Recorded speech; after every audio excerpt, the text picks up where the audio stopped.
going to be called the Act of Self-Confidence, and I will take you through what ACT stands for.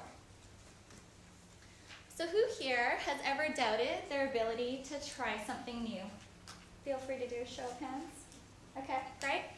And who here has ever felt that they weren't capable of doing something greater? And who here has ever had that endless debate about taking a particular action because they're not sure what someone might think of them? Awesome. Okay, so I wasn't just putting my hand up for fun because I was feeling left out, but I also have actually in doubt felt that way at some point in my career as well. I doubted if I could pull off my first meeting with a room full of highly opinionated stakeholders. And I've also doubted if I could do one of these at the gym during peak hour, because you know what, let's be honest, it's kind of intimidating when it's full and everyone's in their like cool workout gear and staring at you, kind of going like, is he doing that right? So that's another one. And so why does it matter what other people think? And should it?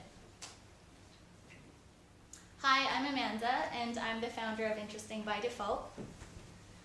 Over the years, I've realized that the more I put myself in difficult and uncomfortable situations, the better I got actually at surviving them. Self-confidence is actually an essential skill that propels how we act and think, how we feel about others, and how successful you are in life.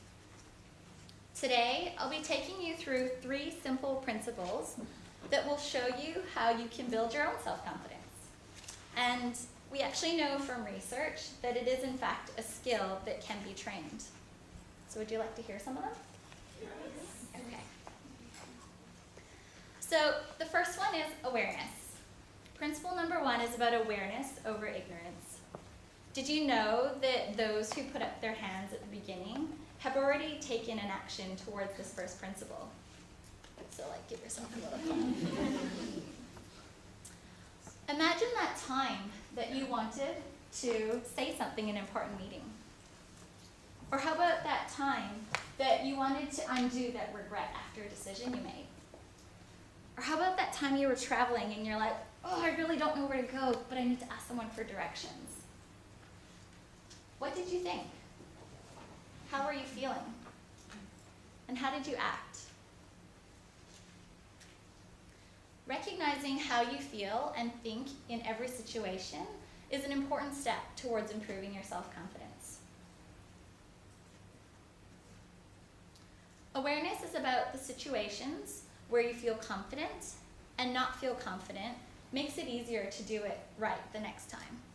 This also includes taking credit for your work. Our minds are a powerful tool which can make or break us. And the thoughts we have actually influence our actions. So principle number 1 is about awareness of oneself's thoughts, feelings, and actions. Number 2, so the C stands for continuous. Continuously improve. Got a quote here from Mark Twain, and he says, continuous improvement is better than delayed perfection. There is actually no single or easy way to build your self-confidence, and in fact, there actually is no such thing as having perfect self-confidence, hence the continuous improvement. 49,200 minutes was the time I actually spent practicing for my final piano exam. I played piano for 12 years, and towards the end I decided, oh, I think I'll teach. So I did the teaching diploma with the Royal Conservatory. Lo and behold, I didn't know I had to memorize about 40 sheets of music and do a whole bunch of technical tests, which included like guessing, how far apart the notes were. And also having to play in front of the person testing me, actually an audience. So I always get really nervous when I perform.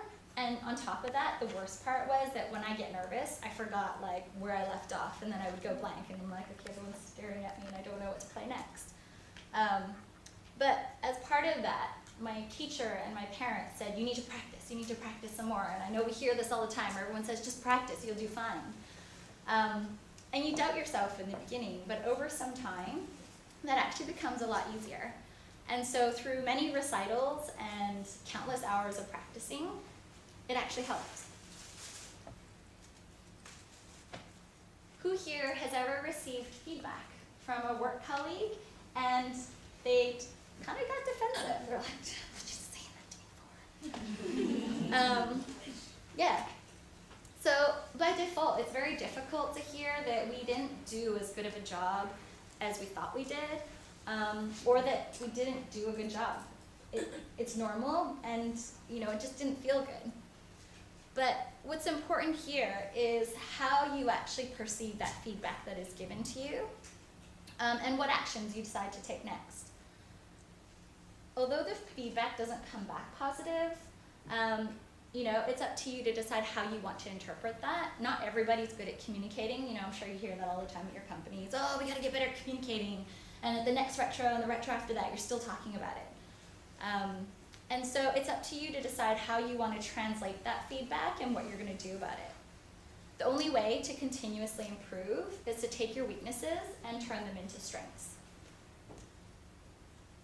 This is one of my favorite videos, and it's a really great example of self-confidence called The Power of Not Giving Up.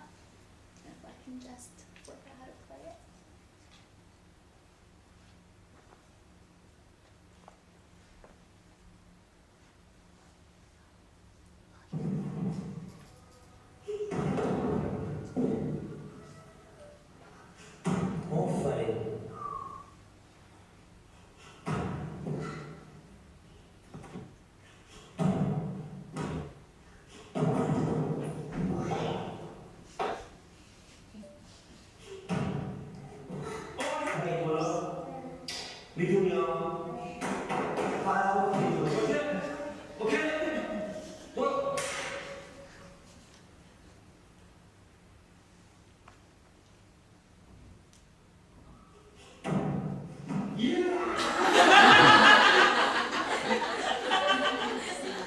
Doesn't that want you all feel like getting up and just do a standing ovation? How amazing was that?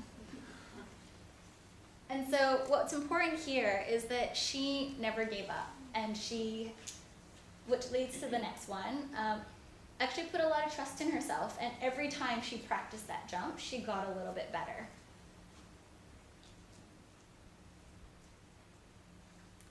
So this Olympic gymnast said, practice creates confidence, and confidence empowers you. Now imagine what that little girl thought she could do after she just accomplished what she did.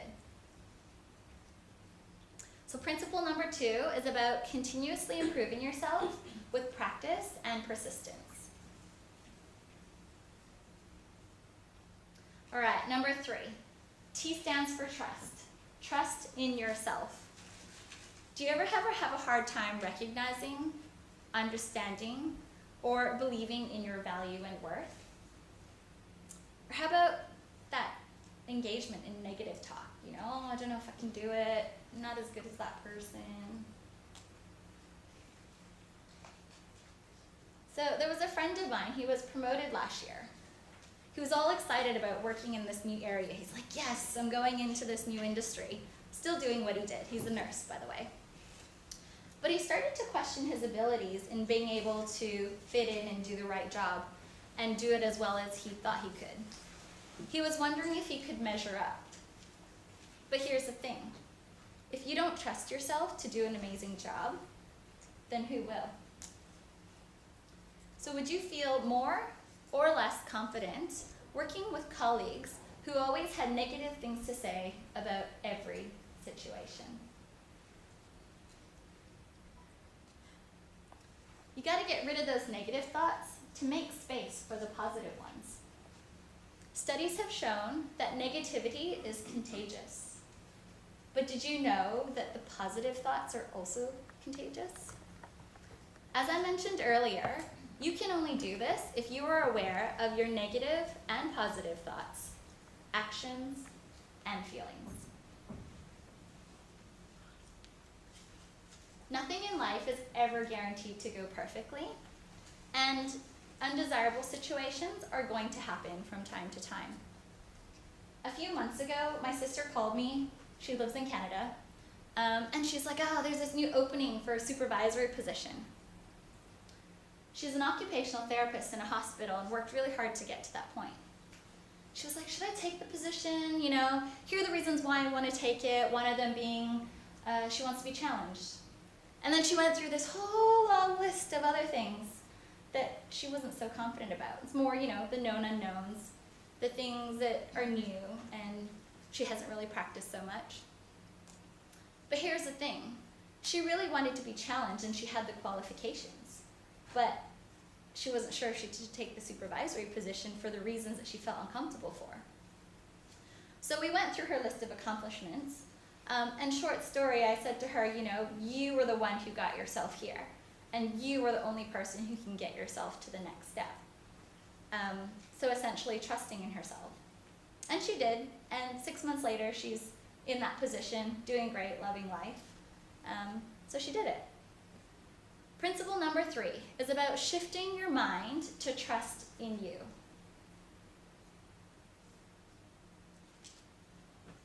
I don't know if you know Morgan Freeman, but he said, challenge yourself. It's the only path that leads to growth. So if you want to grow yourself, self-confidence is one of those skills that we constantly need to challenge ourselves. Whether it's being able to make that big decision and trust that decision you made, or relive an adverse past event.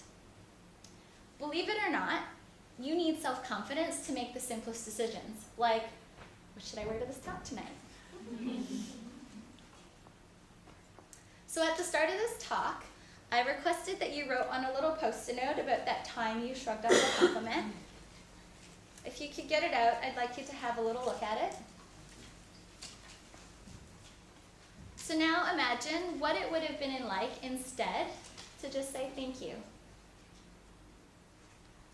Accepting validation from others is actually part of building your self-confidence. Building self-confidence has to start with you. You are the only one who can be aware of how you act, think, and feel. You are also the only one who can be persistent at improving yourself continuously. And lastly, you are the one who can control your ability to trust in yourself fully. But nobody said you had to do that alone. Having a mentor is a great way to get started or get you remotivated. So what are you waiting for? When life brings you lemons, make lemonade. And so for those of you who haven't been familiar with this quote before, the sourness of the lemons represents a difficulty in life. And the making of the lemonade is about turning those difficult moments into something positive. So now back to all of you. It starts with optimism and a positive can-do attitude in the face of adversity. Thank you, everyone. I hope you found that useful.